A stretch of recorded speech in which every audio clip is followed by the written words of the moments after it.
Our region's business is sponsored by PNC for the achiever in you.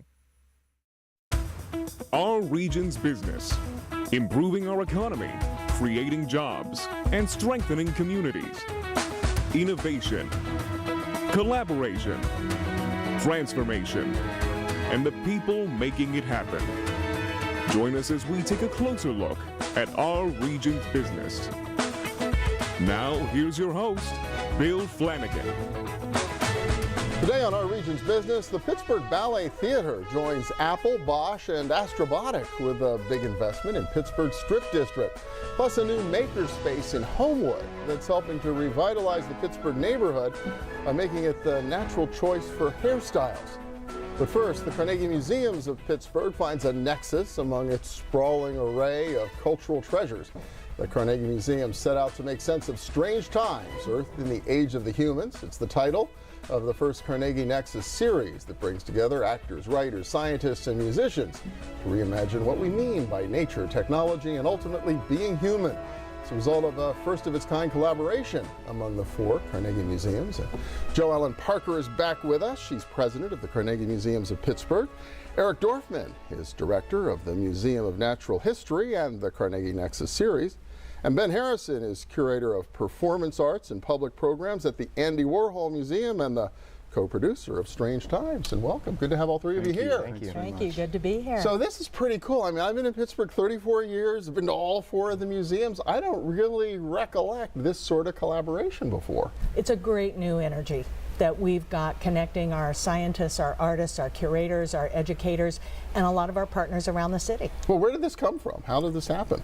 Well, you know, we have thought for some time, even before I came here to assume the presidency, that there had to be great potential for the public in our pooling our intellectual and cultural resources to bring them new kinds of experiences. So we have thought that the public is really eager for fresh takes, challenging perspectives, and that if we came together around issues we're all passionate about, we could produce some really great stuff that Pittsburghers would get excited about. But you talk about a nexus, so you've got this Warhol Art Museum, you got the Museum of Art, you got natural history. How do you find a nexus in the middle of all of that? In the natural history world, we're very concerned about a lot of our most current conservation issues: climate destabilization, habitat loss, biodiversity loss, a whole lot of things that people care about.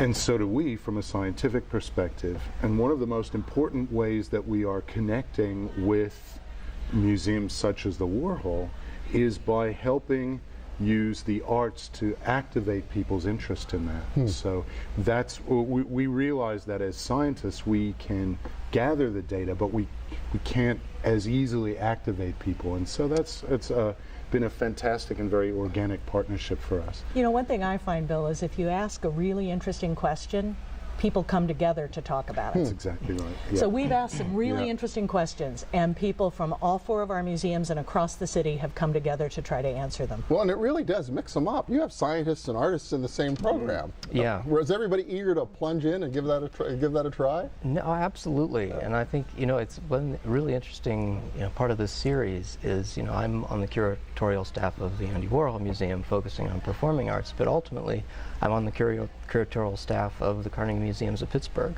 And, it's this unique opportunity to kind of work outside your comfort zone a little bit, push those boundaries and kind of build trust with colleagues internally that are working in different disciplines. And that's a kind of a unique opportunity. And it kind of reflects, actually, it's not unlike at all how artists have been working for decades, kind of interdisciplinarily, and working across genres, working across those boundaries between disciplines. So it's a great kind of curatorial practice on that level. And make the leap into science in this thing called the Anthropocene? Anthropocene, okay, yes. Yeah. So, and this is, I was just going to respond to Ben, that this is starting to help us ask questions we never would have thought of.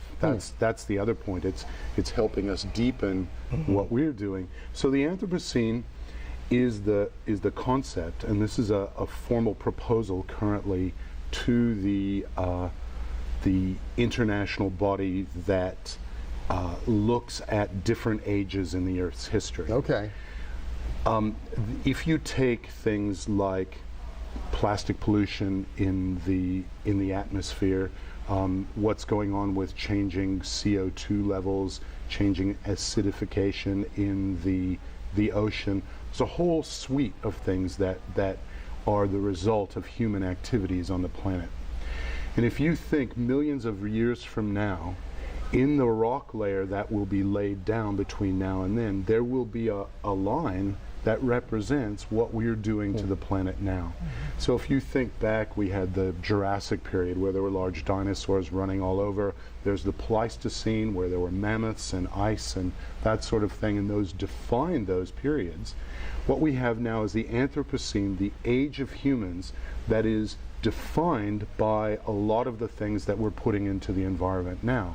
So if there's anybody to look millions of years from now, they'll come and see a line that represents us today. So this really starts that conversation even before the Anthropocene has been officially declared. Absolutely. The Anthropocene. That's right. But this is a whole series. So you kicked this program off in January, in last month, with a performance. But there's lectures and there's a whole mix of ways you're talking about this issue, right? Very exciting things. We have in February a program where a herpetologist, a scientist who studies snakes and amphibians and reptiles, will be working with a curator of contemporary art and a conceptual artist on how we understand our relationship to the natural world. It's going to be fun stuff like that. Yeah. We've got a program on the relationship between agriculture and human disease vectors that's going to bring in public policy and agriculture. And we're going to have musicians and films, and I get to sit on stage and interview Annie Proulx. Oh my gosh, the author, right? About her new novel Barkskins, which is about the relationship between a human community and a community of trees. Oh my gosh, yeah. Well, this had to be a blast to get to try to pull all this together and work with all this different creative talent. Oh, it absolutely was. And you know, from coming from this world of contemporary performing arts in particular, it was kind of in the stars, if you will, when we started to talk about this, because there were 4 performances that I already had kind of ready in mind that from companies that I was talking with, that I was interested in working with just through the Warhol.